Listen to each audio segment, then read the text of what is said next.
Ready? Are we going? Oh, okay, yeah, let's go. We're going crazy. I'm still typing notes for myself. Do you want me to wait? Nope, it's not worth it. Okay. How do you do? We're about to unfold the story of Ghost of Frankenstein.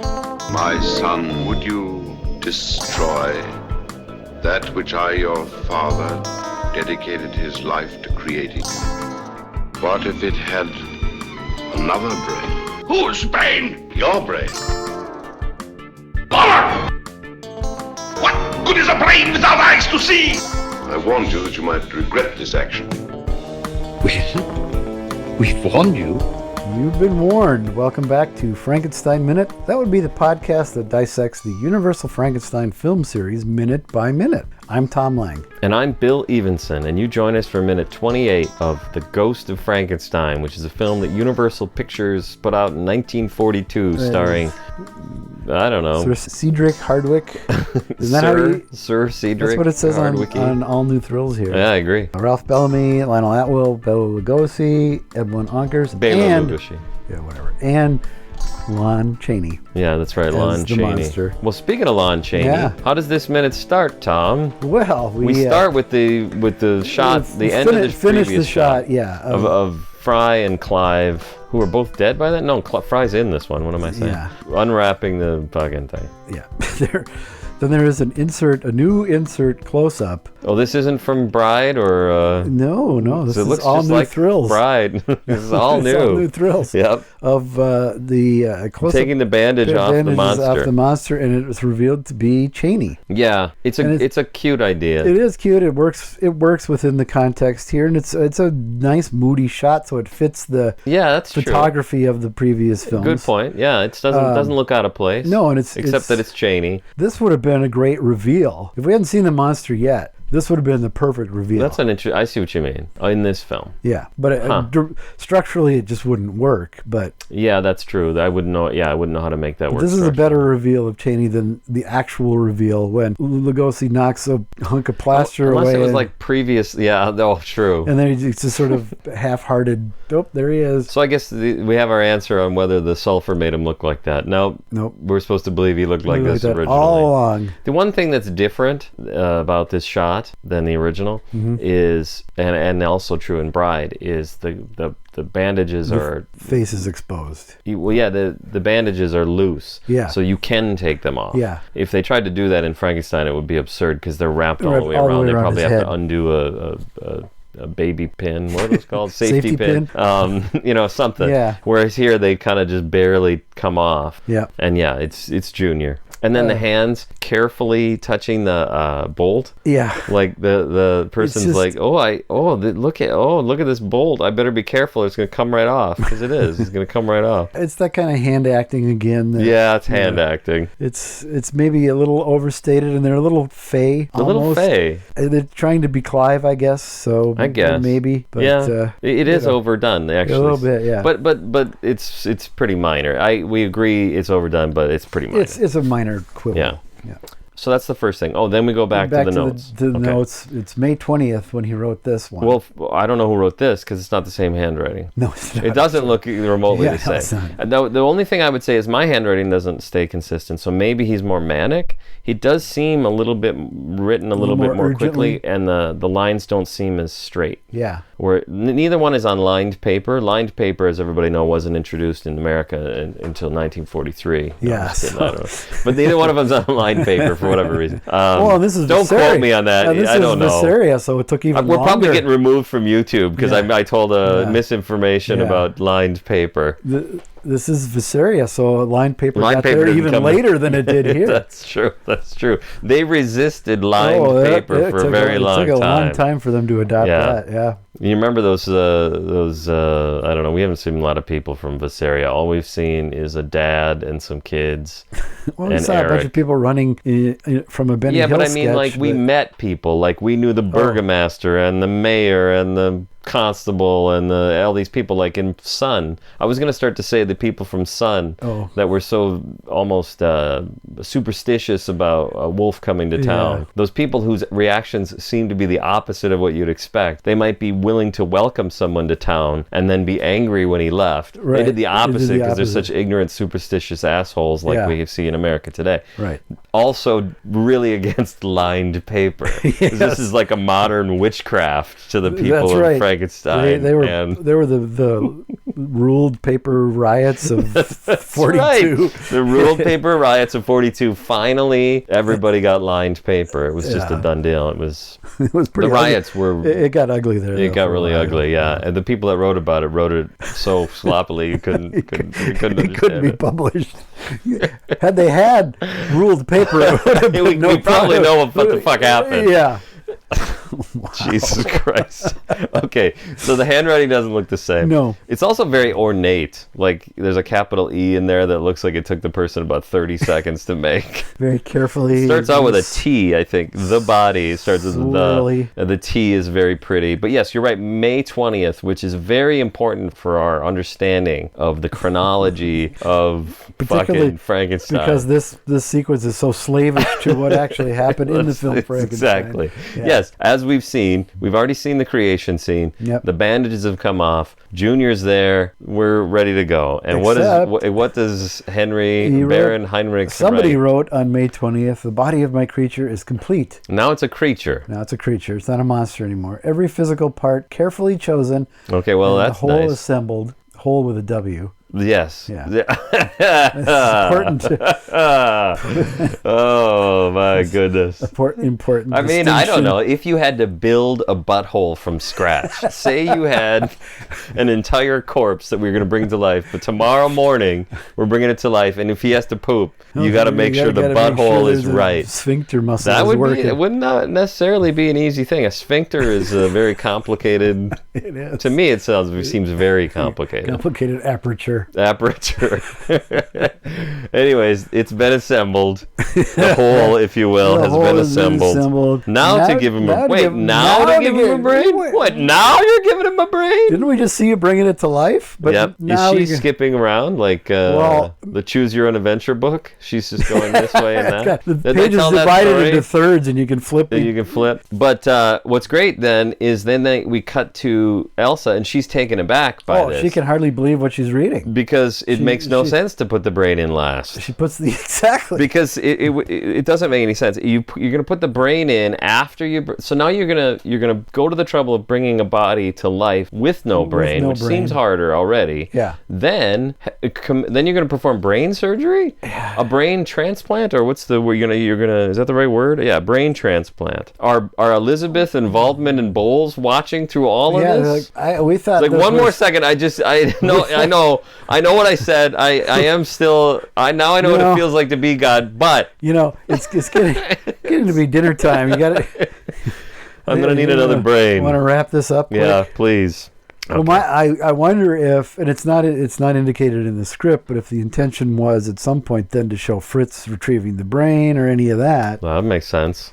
Here's the it would have been pointless. That's true. Well, it's kind of weird now. Yeah, it's odd. I can only assume that the only thing that really makes any sense out of all this is to assume this is actually a different monster, right? Because he's got a different face. Yeah. We've got a different scene for that, and all we know is that Igor found him in the sulfur. That doesn't mean it was the original it's the same guy. Yeah, maybe he's friends with all kinds of monsters and creatures. Actually, this one's a creature, so maybe that's a different monster than the creature. So this maybe creature is a different monster than the monster. This is closer to Hammer than we thought. That's right. Yeah, he's making monsters left and right. Yeah. That's what he does. He's popping them out like a housewife. What does he say? What does Wolf say? Like a housewife whipped out like an omelet or whatever. Whipped up, yeah. What I like is at this point there's an additional scene in the script. Well, there's a couple, so it's hard to know which to talk about first. Whichever one you say, we'll talk about first. In the magistrate's office. That one. So yeah, Ludwig is sort of being interrogated by the magistrate following the big events of minute 25. Yeah. Where the monster 24-25, yeah. The guy we're now calling the monster. And we're calling him Junior. Junior. I still have Junior. her. Seems to have recognized Frankenstein. Yeah. Now, this sort of makes some kind of sense that they would continue to talk to Ludwig about this. They're absolutely justified in what they're doing. Yes. Yeah. And the sort of they interrogate him. One thing that's revealed is Eric reveals that they know that Igor asked about Ludwig when he came to town. They've apparently talked to the Goose Girl. Is she the Goose Girl? Is that what we decided her name was? Well, that's what she is in the script or the credits or the Meg book or somewhere. Everywhere she's the Goose Girl. Yep. What's good for the gander is good for the Goose Girl. Good for the Goose Girl. The gander boy and the Goose Girl. Yeah. What do you got? Wow, I don't know. So that's one thing that's kind of interesting. Yes. But it puts things in a different perspective. Well, and you don't know him, really? This kind of something really interesting happened. What do you got to say about this? I kind of wish it was in the film, because I think it adds to Eric's character, because it does. The next few times we see him, he's kind of an asshole. Mm-hmm. Yeah. And this would justify that. Mm-hmm. You know, Ludwig is trying to be cagey, but he's not doing a very good job of it. Yep. Denying all this. Right. And it does answer, to a very small degree, some of the questions about why don't they know about any of this having taken place in Visaria. Well, that still isn't explained, is it? No, but it kind of... It at least puts us in that perspective. At least it is a kernel of... An explanation for why no one seems to know what's going on from moment to moment. Yeah. I don't know. Then the scene. Then Eric mocks the constables for being afraid of the monster, which is kind of funny. Yep. And then the one guy says it's not human, and the other guy says, another constable. Yeah. He says he calls him the devil itself. Oh, because he's mocking them because they let him get away. Yeah. Which I think is a little harsh. Yeah. But I mean, if those guys were not doing a great bang up job of keeping him in place, I guess. Yeah. He chained him to a wooden chair, and then just stood there while he broke the chair to pieces. Sit there. Then he and then the one guy jumps out of the way. Jumped out of the way. Shit! Yeah. Getting out of here. Yep. Okay. Then the chief constable disperses the mob, which I think is a key you can hear too. Hear the mob starting to form outside the door. And then he goes out and says something. And get the hell out of here. Yeah. Then, wait, what now? Huh? Oh, then Elsa picks up Wolf's diary. Yes, then there's additional scene. Then there's another one. Yes. There's additional scene where she picks up Wolf's... I wrote Wolf's diary, which I think is what confused me. She picks up Wolf's notes and memoranda. And it's great because she starts reading that. Then someone, maybe Earl C. Kenton, scribbled on the script. Cut. In the version that's in this book. Yeah, it says no, cut. there's cut. That might be on that part too, but there's also the part where it describes what she's looking at, and it says notes and memoranda, and someone has scribbled out memoranda and written memoranda. So I can't. Yeah. Maybe there's a typo because it's really blurry, and maybe it's memoranda. No, it looks like memoranda. Then it's crossed out, and then someone wrote memoranda. And then it. Someone wrote Wolf ? Or Henry. So it seems like they're saying, "What are you doing? Why are we looking at Wolf's notes?" And they agree. The movie agrees. The movie says, "Yeah, I don't know. We don't need this." But in the script, you keep reading it. As she's reading Wolf's notes, there's another montage of scenes from Son of Frankenstein. Well, it's to establish Igor's relationship. It says including several shots of Igor. Yeah, I think it's to... They specifically include several shots of Igor, I'm assuming, to explain why she even knows who that is. Because Ludwig didn't say, well, that's my old friend Igor. Yeah, because is it in this minute or... No, next minute she identifies him by name. You spoiled the next... Now we don't have to talk about that minute. Oh, well, then we can get done early. We'll get done early today. Take a nap. So those are two different things. Yeah, so those are a couple scenes that were cut. Yeah. What really happens... What actually happens is she's taken aback by the idea that the monster was brought to life without a brain. And there's more lightning. Oh, you're whistling the brain song? Yeah. That's a good one. Yeah. That's what happens in this. If you only had a brain. There's another cut scene. He does a little dance. Where he just walks in. Because they remember, everybody makes such a big deal out of Frankenstein Meets the Wolfman being the first time the two franchises were put together. Originally, this was going to come together with Wizard of Oz. And they were going to reveal that the Scarecrow is... Lon Chaney's character from Ghost of Frankenstein, who had no brain. Not Boris Karloff's character from the first three films, who obviously had a brain. Yeah. And we've even seen it. Yeah. And we know all about the convolutions. Mm-hmm. Okay. And this is another one.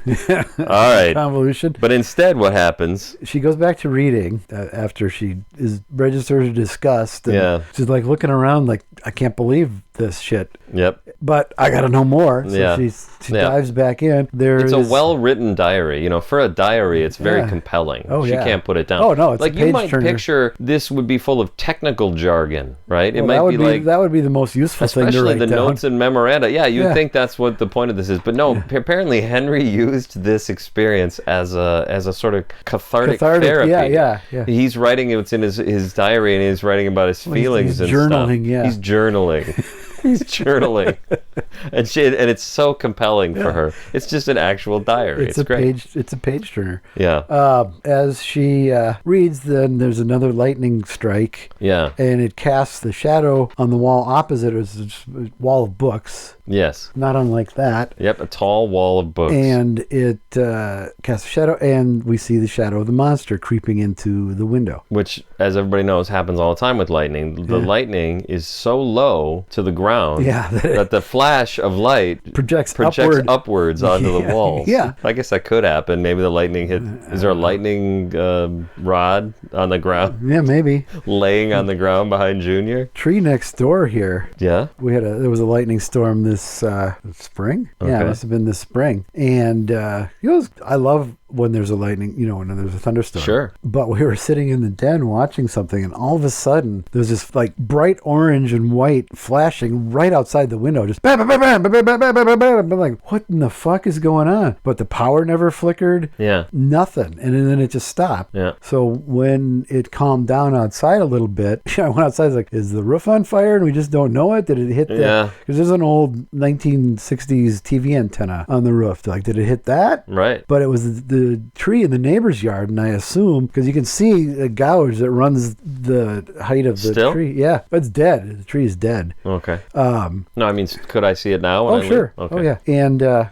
assume since there was, the ground was wet, that electricity just sort of dispersed all over the place. Huh. Wasn't the ground usually wet during a lightning storm? That's what I'm saying. Oh. That's what happens. Well, so wouldn't that happen more often, I'm guessing? Well, I don't know, because it was literally right outside our window. Yeah, and what the do I tree know is a about lightning? good 40, 50 feet away. You ever heard those stories about the ball lightning, like that'll like go up the aisle of a plane in a lightning Yeah, I've storm heard and stuff that, like yeah. that? It's like, is that real? I don't know. I don't know. There's a lot of things you hear about, you find Yeah. out they're not real. When I was a kid, I thought spontaneous combustion was real, because of course it is. No one tells you this isn't real. Well, I remember being told in like first or second grade or something that, if you die in your dream, you die for real. Okay. Then I thought about it and like, well, how would you know that? How could anybody know that? Yeah. It's a stark realization, isn't it? Because that's kind of that's an existential understanding you came to at I a guess young at age. 8 You just or said, whatever. and that's why you've been so sort of amoral in the way that you've approached life since then. Yeah. Explains a lot about you. That's it. So she's She reacts to the shadow. Oh yeah, so yeah, okay. And then there's a cut to Cheney in the window. And it's just his hand and his shoulder Yeah, at and first. it doesn't match at all what was projected onto the wall. I agree, but it matches sort of.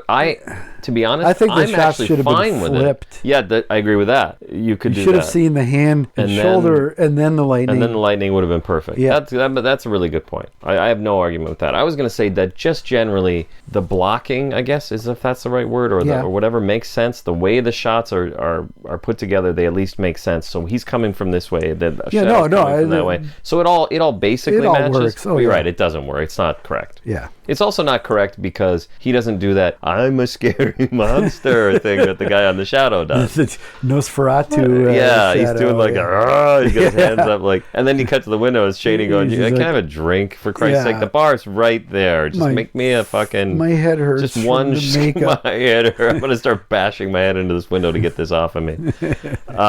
In the first film, Frankenstein. That's the first film in the series for Yes, people it who are is. new to the podcast. Yeah. The monster sneaks in and nearly abducts Elizabeth.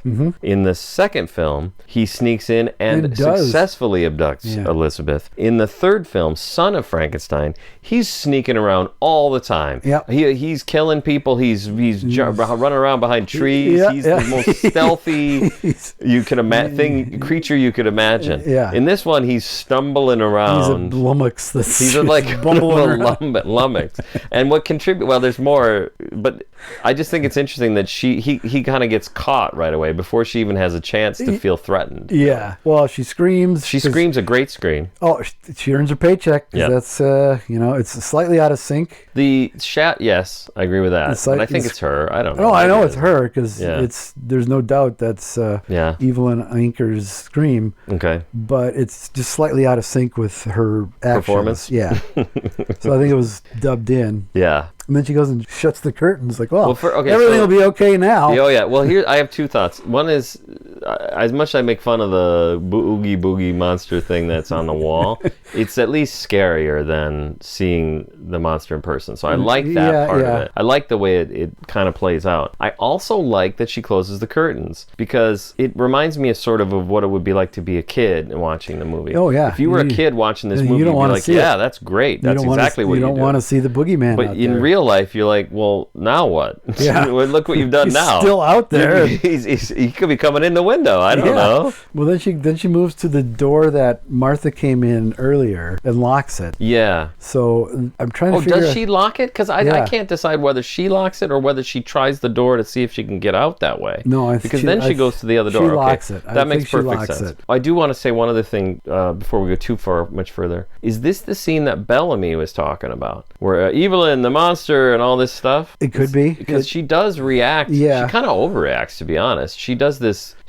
looking up at the wall, and she's sort of appropriately scared, like you would be if you saw a shadow. But then she doesn't then immediately turn around. Okay. They show another shot of her, and her eyes get all big. I mean, yeah, there's some dramatic license there, but take into account what she's just read. Well, that's true too. And that's all new to her. Yeah. She has no idea that. It is kind of a big coincidence. Yeah. Yeah. But it works. It well works enough. Yeah. So this is the scene Bellamy was talking about. If you don't remember what I'm talking about, I've talked about it. Go back and listen to the podcast. It was on there somewhere. It's in there somewhere. I swear.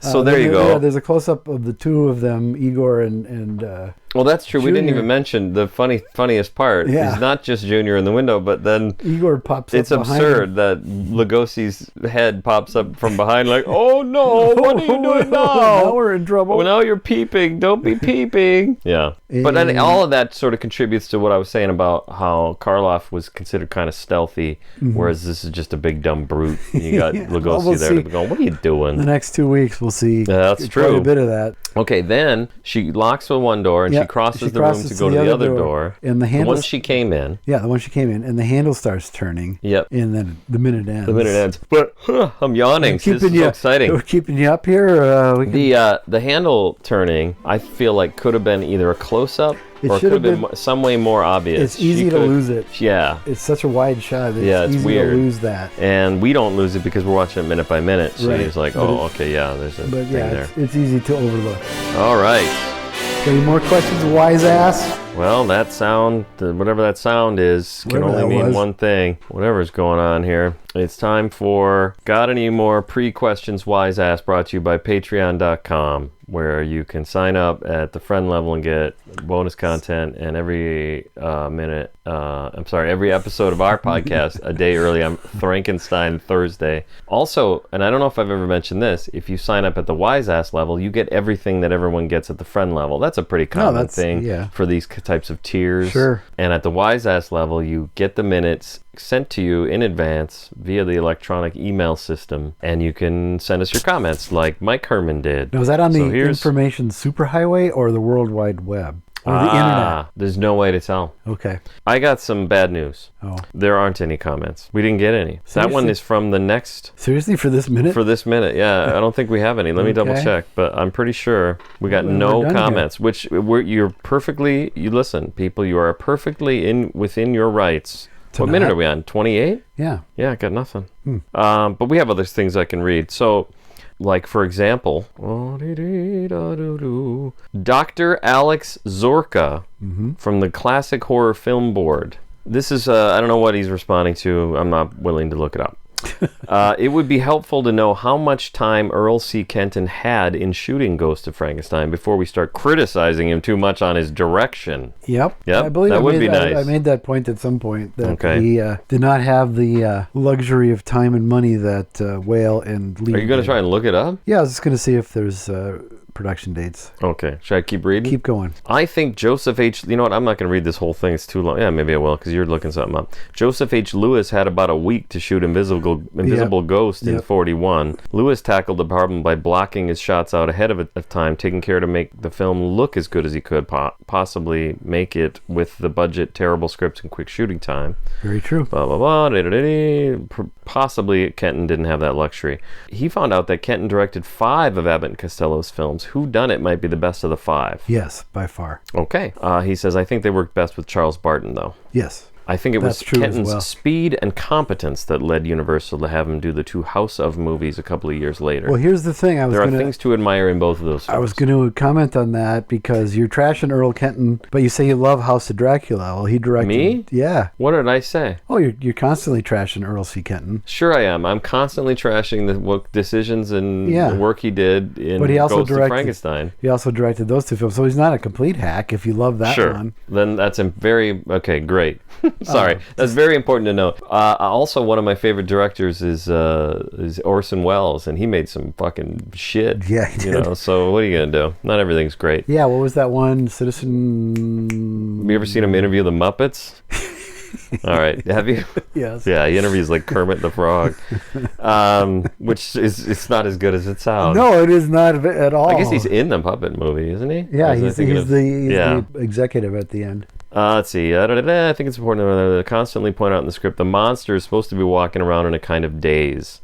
Is that true? Is he constantly referred to in the script? I don't think so. Anyway, if Chaney Jr. is following the script and listening to Kenton's direction, my guess is he was told to give very little facial expressions. Sure. Wow. He also can't because he's... Well, no, I guess he can. You can see his face. I don't know. He just looks like he's a little locked in. That's why the makeup. Like if he broke out in a grin, it would all pop off. No, I mean, or maybe this time, but I mean, in Frankenstein, in Bride, when it's Boris Karloff, it works so well because most of it is just his face. It's true. The only thing covered up is his forehead and his eyelids, really. Yeah. And it's just his face. Yeah. And Chaney doesn't have that interesting of a face. It's very round and pudgy and gin blossomed and...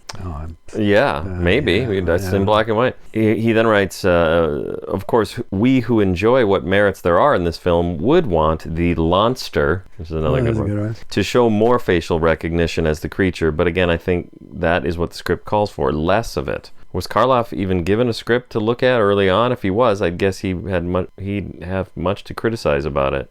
Maybe that's the real reason he decided not to play the monster one more time. Oh, he means for this film. This film. Okay. Chaney Jr.'s facial performance when he gets Igor's brain. Oh, well, we haven't gotten there yet. The scene where that hasn't happened yet.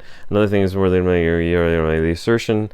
Years ago at a Monster Bash, I made the assertion to the late Richard Vallee that maybe Ludwig Frankenstein was the older brother, not Wolf. My argument was that he certainly looks older than Wolf. He has a daughter of marrying age, and he instantly recognizes the ghost of his older, balding father, Henry.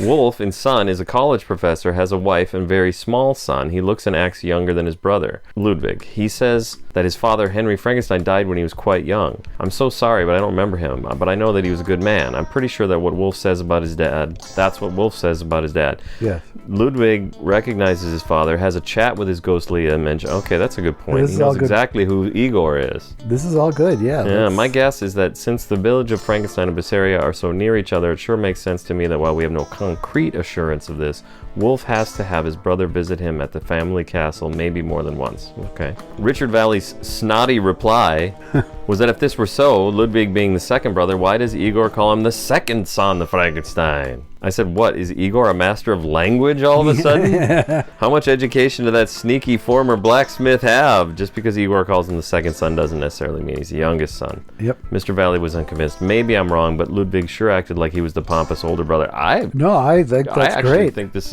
makes perfect sense. Yeah. There you go. And that's it. Who said that? Dr. Alex Zorka from the Classic Horror Film Board. I'm sure we'll find out that he's a Patreon named Larry Nelson or something. We're all confused. But yeah, that's a great point. I think that's excellent.